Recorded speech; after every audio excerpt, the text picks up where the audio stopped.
President Obama announced today he will drastically scale back his agenda for America after a visit to a Denny's restaurant in Manassas, Virginia, caused him to, quote, completely reconsider what our nation is capable of achieving.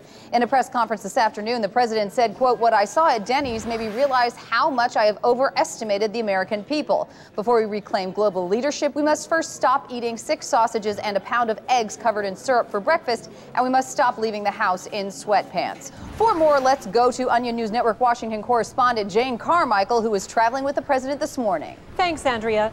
The president stopped by the Denny's for breakfast en route to a speaking engagement and spent about 35 minutes inside. When he came out, he looked visibly shaken.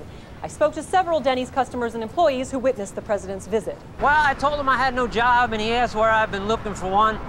And I was like, what do I want to work for? He said something to me about some colleges, something for my kids, but I could barely hear him with this little bitch crying his head off. I microwaved his food until it was hot all the way through because, you know, he's the president. Several people noted that Obama looked, quote, real uneasy throughout much of the meal, particularly when he saw a drunk man who was sleeping in a nearby booth sit up and vomit on his chocolate chip pancakes and immediately go back to sleep. Thanks, Jane. And we have White House Deputy Press Secretary Todd Grant joining us right now. Mr. Grant, give us a sense of how big these post-Denny's policy changes will be. Well, Andrea, the president was deeply unsettled by his experience at Denny's, so it's safe to say the changes will be sweeping.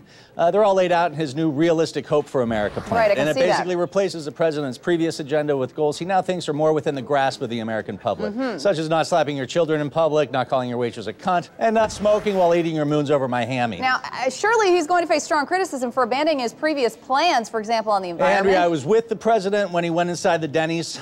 Those plans were never going to happen. Really? But the president hasn't abandoned his principles.